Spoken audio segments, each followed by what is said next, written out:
hold it right at that speed for a bit. Turn it? Yeah, just keep going here. Okay, go ahead and hold it steady right there. That should be good. Telling the unique story. So how often you get down to Disneyland being from Santa Clara? So far, 1 to 2 times a month. Yeah, wow, that's Yeah, great. see her, yeah. Oh yeah, now so you come when like you ever come when he's not when he can't go? Yeah, I come here with my niece. Oh, do you? Yeah. So you get it more often then? Yeah, more often than him. So then when you get home, you say, hey, guess what? They did this now. They changed this. You have to keep him up to date on all the stuff. Yeah, they don't change a lot, but you know, tell him what rides are broken. Yeah, So he's not rides upset are when he being gets here. refurbished and whatnot, like Splash Mountain, Big Thunder. Well, Big Thunder's been down a little over a year now. I know. So they're saying early spring, so we're hoping like sometime in March. You know, maybe about a month. It's going to be packed with them. Yes, it is. That line is going to be. It's going to be just like Cars was when it opened up over there, the Radiant Spring Racing. Everybody's anxious for Big Thunder. I know.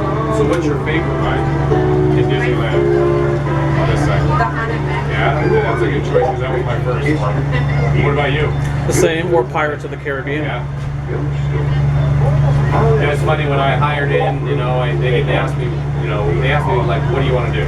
You know, and I told them, you know, security or, you know, custodial, just to be able to walk around everywhere. And they didn't have anything, so they said, well, we can cast you on attractions, and then you can transfer.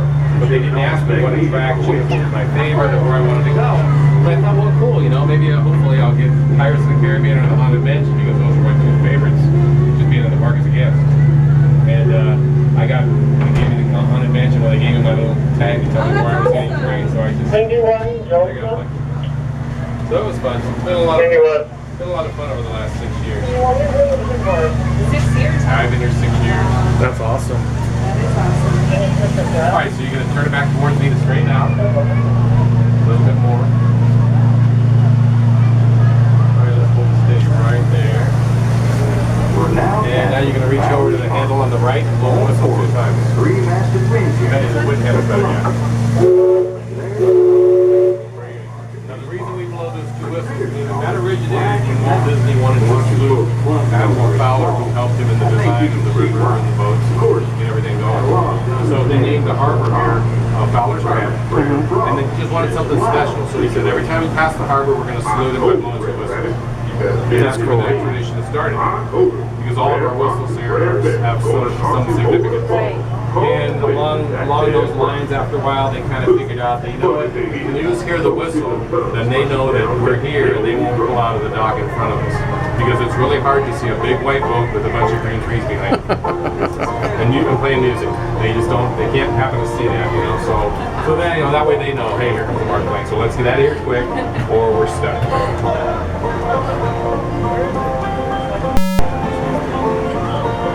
Annual pass holders, you probably know a lot. You know, Yeah. A lot of the secret stuff, a lot of the traditions and the history of Disneyland. Yes, sir. Always learning, though. Yeah. There's always something to Always know. something, yeah. So something I found out a couple days ago from a guest here, that in Pirates of the Caribbean, when you go through the scene where they're in the saloon, the bar, they're drinking, you know, and there's a yellow skirt hanging on a railing, and that's part of Belle's dress. Really? They needed something to put there just to dress it up, and her dress, I guess, just happened to be the right period of time, and it just looked right, so they hung it over the rail, and Look for that next so now next time I go on Pirates of the Caribbean, I'm going to look for that. Because I know they have Wow. some hidden Mickeys in there. Yeah, there's one that's hard to see on the armor. Yeah, Like at the it's very like really end. small. Yeah. It's right in the middle.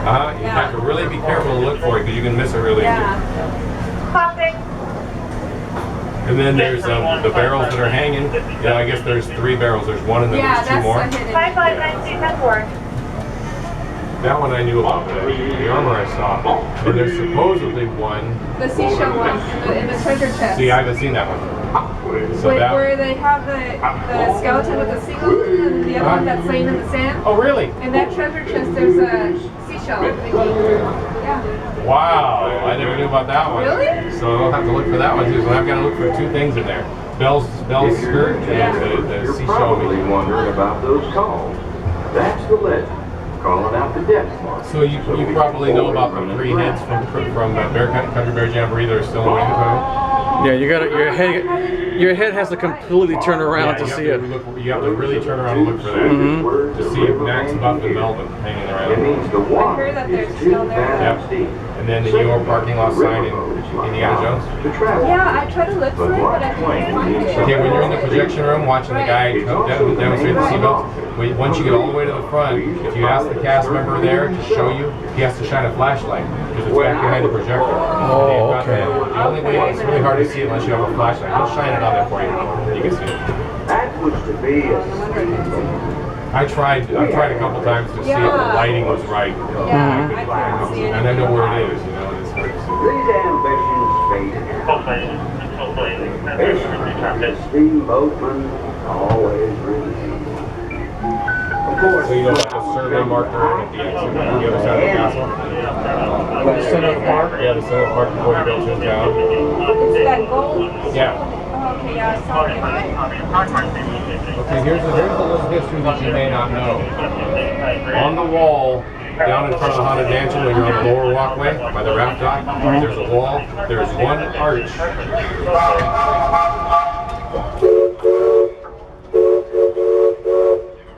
Those guys surprise me. Sometimes they'll go by and they won't do it, and sometimes they do. And I always say, I'm going to be ready. I'm going to be there, and I do. But anyway, there's one like archway that's bricked in, and it says 1764 above it.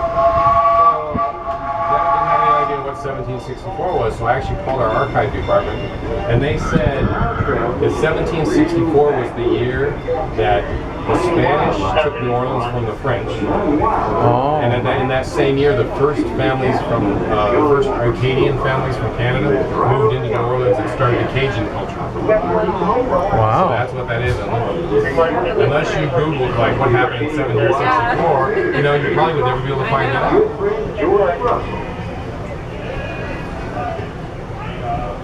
There's been a lot of stories made up about that, and nobody really. I called archives to find out what it was. Up on the ridge is an Indian chief, giving us a sign of peace. Seems appropriate, given how peaceful the waters are here.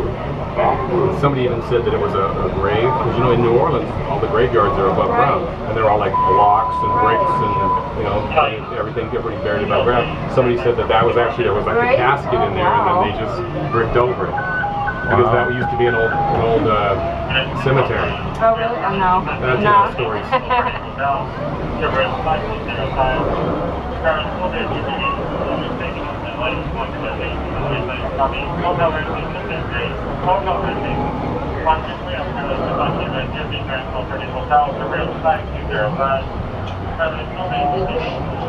So you don't have any boating experience? No. Wow, she's doing really good.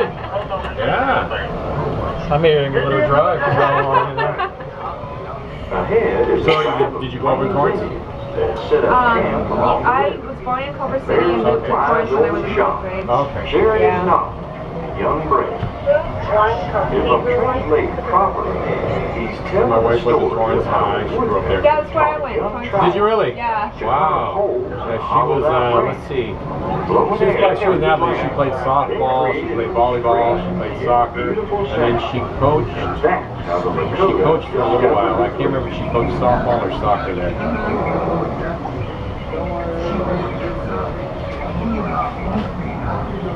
And she still plays soccer. Not as much as she did. That's a good Yeah, it keeps you in shape. Yeah, it really I does. get tired just watching her play sometimes. She actually has been pretty inactive for about the last year. She's going to start playing again tomorrow. So. She's pretty nervous about it though. She says, I don't know if I can keep up with them. I said, we go the same age you are. The same girl you played with, you know, a year, 2, 3, 4, 5 years ago. You know? Okay, so go ahead and blow the whistle again 2 times. Now those whistles are a signal just to the Columbia so that they know we're here, and they can try and get ready to leave. So that by the time we get up here, they're gone. Sometimes it works, sometimes it doesn't. It depends on how crowded their boat is. Oh, I missed the shaman back there. The shaman there at the Indian Village is supposedly the original Mr. Lincoln from the Opera House. Really?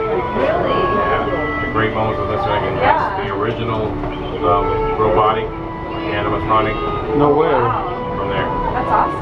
Have you seen the new one? Have you been on and seen the Mr. Lincoln? Isn't Yeah. it amazing? Yeah. It's amazing. When he got up for the first time, I'm like, whoa. There's a guy there. Because if you watch his face when he talks, Mhm. and even his cheeks move, and his eyes twitch, it's amazing. His fingers, he's sitting there in the chair, and he's doing this with his fingers, and he's looking, you're going, that's a real person. That's got to be, that's what Daniel Day-Lewis, that's got to be Daniel Day-Lewis.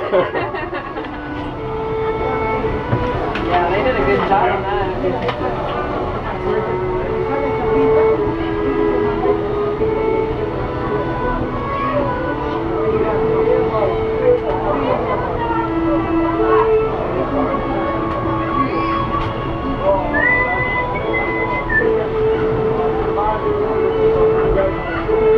Do you have a favorite place to eat? Or just a favorite snack food you like to get when you're here? Oh, I love the mozzarella sticks and the golden horseshoe. That's my favorite I right like there. mozzarella sticks anywhere. I'm just, Yeah, I'm just a mozzarella stick fan, but how about you? Oh no, probably in. Oh yeah.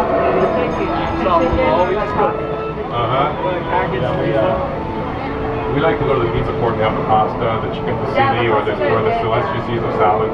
Those are both our favorites there. Or like sometimes we'll eat at the Riverboat, like the breakfast. They have a really good breakfast. They have good sandwiches at lunch. Ready? Take some of this one. 1, 2, and. Perfect.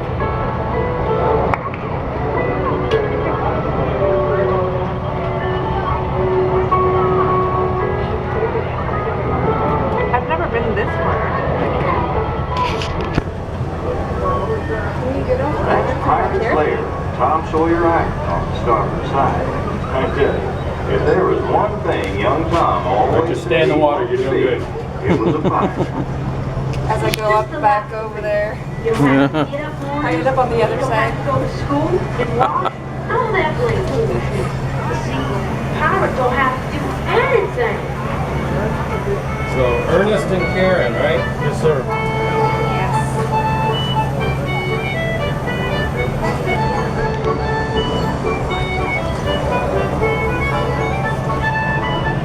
Oh yeah, I know where this part is. Mm-hmm. We were here last time. I took pictures.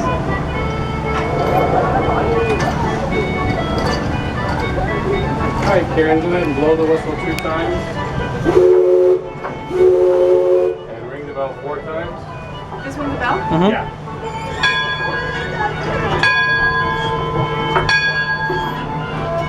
E-R-N-E-S-T. Yes, sir.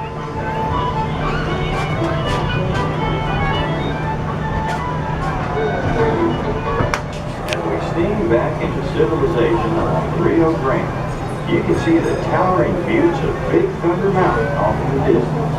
That mountain was the site of the biggest gold strike in these parts, and a railroad was built to haul the riches out. They say that train's now the wildest ride in the wilderness. And from the screams I always hear coming from over there, I have to agree. Well, folks, we're now coming up on the frontier land where our journey ends.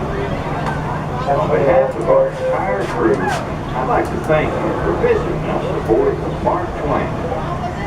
When exiting our riverboat, you may find that the stairways to the right side and back of the boat provide easier passage. We hope you enjoyed your voyage. All right, folks, for your safety and the safety of your children, please do not put yourselves or your children on the outer railing. No sitting on the outer railing, please. Approach ready at 1/4 steam. And from all lines. All passengers, stand by to go ashore. So was this the funnest thing you've ever done? Yes, it was. You did a good job. We got back safely. Yes. We didn't take any rogue waves over the I bow. know. We didn't lose anybody on the way, you I know. don't think anybody fell overboard. I didn't hear anybody yell and splash. Alrighty there, folks. Welcome back to the Frontier Land, and hope you all enjoyed your little journey around the river.